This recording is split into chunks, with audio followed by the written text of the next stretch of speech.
وحدت الوجود ہے کیا؟ اس ٹرم سے مراد کیا ہے؟ بالکل سادہ الفاظ میں وحدت الوجود کا کیا مطلب ہے؟ کس چیز کو کہتے ہیں وحدت الوجود؟ کیا اللہ کے وجود کو محدود کیا جا سکتا ہے یا محدود نہیں کیا جا سکتا؟ هو الاول والآخر والظاہر والباطن، کہ متمکن کر سکتے ہیں؟ کیا کسی ایک جگہ پر اس کے وجود کو رکھ سکتے ہیں؟ ہک ہے جڑا ہک نو دو سمجھے او کافر تے مشرک ہے، جاروب لا بیار کہ این شرک فی الوجود۔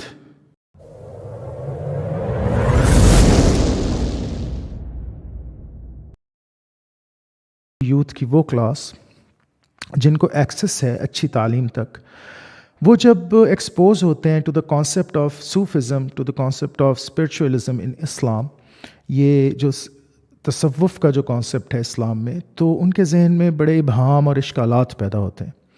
تو اس چیز کو تو انشاءاللہ ٹیکل کریں گے، کیونکہ فلسفے کے بغیر یہ چیز سمجھ نہیں آ سکتی۔ لیکن فی الحال یہ بات سمجھ لیں کہ وحدت الوجود میں اور جنرلی تصوف میں آپ کو ایک اسپیکٹرم ملے گا ہمارے ہاں، اور اسی اسپیکٹرم آف اوپینینز کی وجہ سے اصل مسئلہ ہے، اسی کی وجہ سے اصل ابہام ہے ہماری یوتھ کے ذہنوں میں۔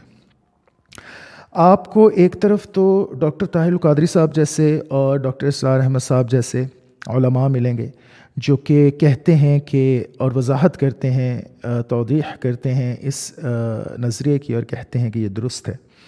ڈاکٹر اسرار احمد صاحب بھی وحدت الوجود کو درست مانتے ہیں۔ اگر کسی کے ذہن میں یہ اشکال ہے کہ ڈاکٹر اسرار احمد صاحب وحدت الوجود کو نہیں مانتے، تو اشکال غلط ہے، وہ مانتے ہیں۔ اور دوسری طرف اسپیکٹرم کے آپ کو ملیں گے غامدی صاحب، غلام احمد پرویز صاحب، اور ان کے like minded so called scholars, engineer Muhammad Ali Mirza صاحب، جو کہ وحدت الوجود کو غلط کہیں گے اور انٹرپریٹ کرتے ہوئے تصوف کو صرف ظاہری جو مسائل ہیں، ظاہری جو چیز ہے، اس سے بحث کریں گے۔ تو یہ اتنا بڑا ایک اسپیکٹرم ہے اوپینینز کا، جو کہ شاید ہی کسی اور موضوع پہ آپ کو مل سکے گا، یہ آپ کو تصوف پہ ملتا ہے، اس وجہ سے یہ سارا ابہام ہے۔ میں آج انشاءاللہ تعالیٰ کوشش کروں گا کہ بڑے آسان الفاظ میں اور بہت مختصراً آپ کو ایک بتا دوں ایک چیز کہ یہ ہے وحدت الوجود۔ اور جیسا کہ میرا طریقہ ہے، میں اپنے اسٹوڈنٹ سے بھی یہ کہتا ہوں کہ اختلاف میں پڑھنے کی بجائے پہلے اس بات کو سمجھا کریں جو متفق علیہ ہے۔ تعالوا الی کلمۃ سواء بیننا و بینکم، پہلے اس چیز کی طرف آئیں جو ساری امت مسلمہ کے درمیان متفق ہے، جس کے اندر کوئی مسئلہ نہیں ہے، پھر اس کے بعد جو اختلافی موضوعات ہیں ان کو بھی ڈسکس کریں گے۔ اب یہ بات سمجھ لیں پہلے، وحدت الوجود کو سمجھنے سے پہلے، کہ وحدت الوجود بحث کس چیز کی ہے۔ یہ بحث ہے علم الکلام کی۔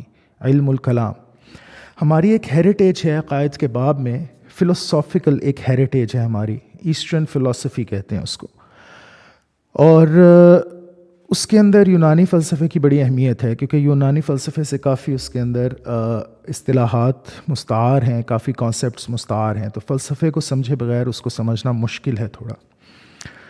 لیکن یہ جو ہیریٹیج ہے یہ علم الکلام کہلاتی ہے ہمارے ہاں۔ علم الکلام ایک پورا کینن ہے جو بڑا رچ ہے اپنی فلسافیکل تھاٹ میں، اور انٹلیکچولی بہت پوٹنٹ ہے۔ امام ابن تیمیہ غالباً وہ پہلے عالم تھے جنہوں نے برملا تکفیر کی تھی ابن العربی کی، اور کہا تھا یہ ملحد ہیں اور زندیق ہیں۔ اس کے علاوہ آپ کو اتنے، میرا خیال ہے ان سے پہلے آپ کو اتنے متشددانہ ویوز نہیں ملتے۔ ان کی جو توضیحات ہیں اللہ کے بارے میں، وہ تجسیم سے کافی جڑی ہوئی ہیں۔ ابن تیمیہ کے جو فالوورز ہیں وہ یہ بیلیو کرتے ہیں کہ فلسفہ وحدت الوجود شرکی ہے۔ باقی جو ہیں تمام مکاتب فکر، اور جن میں سرخیل آپ سمجھ لیں، جن میں سب سے اوپر جو ہیں وہ ماتوریدی ہیں، وہ یہ بیلیو نہیں کرتے کہ وحدت الوجود کا جو مسئلہ ہے یہ شرکیہ ہے، یہ جو موضوع ہے یہ شرکیہ ہے۔ کیا وحدت الوجود؟ یہ بحث ہے علم الکلام میں عقیدے کی۔ کس عقیدے کی؟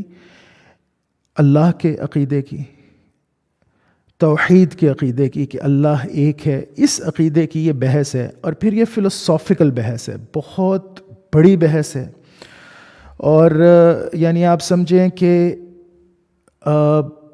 ایک سمندر ہے پورا اس موضوع پہ جو لکھا گیا ہے، آپ کو کتابی شکل میں مل جائے گا۔ توحید کے موضوع پہ بہت لمبی چوڑی بحث ہے ہمارے علم الکلام کی ہیریٹیج میں، اور اس کے اندر اس طرح کے موضوعات ڈسکس ہوتے ہیں کہ اللہ کیا ہے، بنیادی طور پہ کس چیز کا نام ہے، اس کا وجود کیا ہے، پھر اس وجود کی صفات کیا ہیں، کیا وجود کی جو صفات ہیں وہ وجود کا حصہ ہیں یا غیر ہیں. پھر اسی طرح اسی موضوع میں سے ایک یہ بحث بھی ہے کہ قرآن مخلوق ہے یا صفت ہے. یہ ساری جو بحثیں ہیں یہ توحید کے موضوع کی بحثیں ہیں علم الکلام میں. اب اس میں وحدت الوجود کیا ہے؟ پہلے تو یہ دیکھیے کہ اللہ کے وجود کے بارے میں جو ڈسکشنز ہیں اس کے اندر سے ایک جہت، ایک ڈائمنشن اس ڈسکشن کی ہے کہ اللہ کا وجود بنیادی طور پہ وہ محدود ہے یا لامحدود ہے.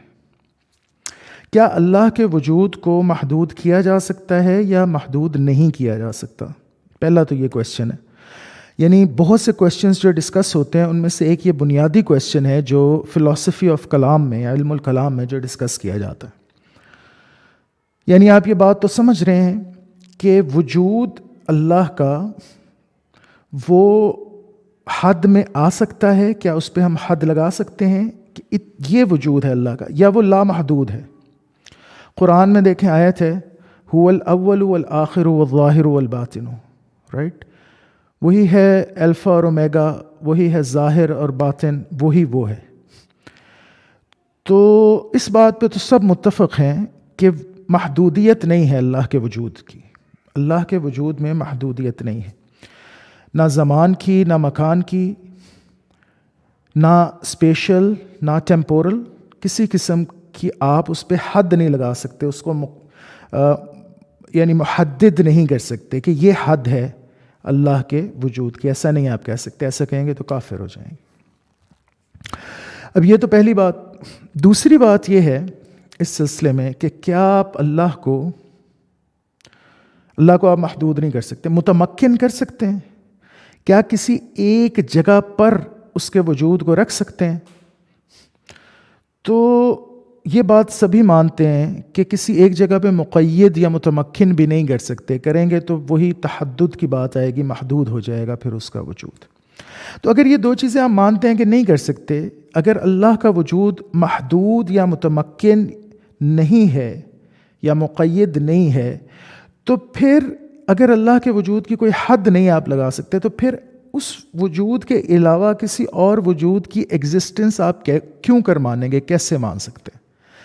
اگر آپ اللہ کے وجود کے علاوہ کسی اور وجود کی ایگزسٹنس کو مانیں گے تو اللہ کا وجود تو محدود ہو گیا. دیکھیں میں آپ کو مثال دیتا ہوں. یہ میرا ایک ہاتھ ہے، یہ دائنا ہاتھ ہے. میں کہتا ہوں میرا یہ ہاتھ وجود رکھتا ہے، اور پھر میں اپنے بائیں ہاتھ کو کہتا ہوں کہ یہ بھی وجود رکھتا ہے. اب جب تک میں اپنے دائیں ہاتھ کے وجود کو اس حد میں نہیں مانوں گا مقید کہ یہ یہاں سے شروع ہو رہا ہے یہاں ختم ہو رہا ہے، تب تک یہ دوسرا ہاتھ تو شروع نہیں ہو سکتا نا. ایک جگہ پر ایک چیز ختم ہوگی، اس کی ایک حد آئے گی تو دوسری چیز شروع ہوگی نا. اللہ کا وجود اگر محدود نہیں ہے، اگر اس کی کوئی حد نہیں ہے، تو کوئی اور وجود کی تو گنجائش ہی نہیں. کوئی اور وجود نہ شروع ہو سکتا نہ ختم ہو سکتا ہے، کیونکہ اللہ کا وجود ہی ہے ہی صرف اس کا وجود. یہ ہے وحدت الوجود. یہ اس سوال کا یہ جواب ہے. یہ جواب کھوجنے کے لیے یہ فلسفہ ہے کہ کیا رب کی ذات محدود ہے؟ نہیں، محدود نہیں ہے. تو پھر ایک ہی وجود ہے، ایک ہی. اس کو کہتے ہیں وحدت الوجود، یعنی وجود کا واحد ہونا. ایک ہی وجود ہے، پھر وہ اللہ کا وجود ہے. اب دیکھیں نا، غالب نے بھی کہا تھا کہ جاروب لا بیار کہ این شرک فی الوجود. یہ جو تم نے اپنے سینے کے اندر میں کا تخت فرش پہ بچھایا ہے، اس کو جھاڑو لا کے جھاڑو، لا الہ الا اللہ، تو لا کا جھاڑو لا کے اس کو مٹا ڈالو. اس سے اپنے وجود کو صاف کر ڈالو کہ میں اگر رہ گئی تو شرک فی الوجود ہے. اگر اپنا وجود بھی مان لیا تو پھر شرک ہو گیا نا. ایک وجود سے آگے کوئی اور وجود آپ نے مان لیا تو شرک ہو گیا. تو یہ ہے مسئلہ وحدت الوجود. یہ ہے کہ ایک ہی وجود ہے جس کی کوئی ابتدا نہیں، کوئی انتہا نہیں. اس کے علاوہ کسی وجود کو آپ مان نہیں سکتے. اب یہاں پہ وحدت الشہود جو ہے وہ بھی اسی کی ایک صورت ہے، بس الفاظ کا فرق ہے. شیخ احمد سرہندی نے جو وحدت الشہود کا جو انٹرپریٹیشن کی، بیسکلی انٹرپریٹیشن ہے وحدت الوجود کی، کہ اصلی وجود اور پھر پرتو. جو ابن العربی جو ہمارے وجود کی تشریح کرتے ہیں اور توضیح کرتے ہیں، وہ کہتے ہیں تنزلات خمسہ فصوص الحکم میں انہوں نے یہ ٹرم کوائن کی. بہرحال یہ ایک بہت پھر مزید ایک ادق موضوع ہے. تو وہ تنزلات خمسہ سے کرتے ہیں. جو شیخ احمد سرہندی کہتے ہیں وہ پرتو کے لحاظ سے کرتے ہیں. امام ابن تیمیہ ان کے نزدیک اللہ عرش پر ہے اور اس کی صفات ہر جگہ موجود ہیں، وہ خود ذاتی طور پہ ہر جگہ موجود نہیں ہے. جبکہ جو ماتریدیاں ہیں وہ یہ مانتے ہیں کہ وجود حقیقتاً صرف ہے ہی رب کا، اس کے علاوہ کوئی وجود نہیں ہے. بعض اوقات جب ہماری یوتھ اس طرح کے اشعار سنتی ہے، مثلاً ہک ہے جڑا ہک نو دو سمجھے او کافر تے مشرک ہے، اس طرح کے بعض اوقات جب شعر سنتے ہیں تو وہ کہتے ہیں کہ یہ کیا مطلب فضولیات ہیں. اس میں بات یہ ہے کہ ہک ہے کیا ہک ہے؟ وجود ہک ہے.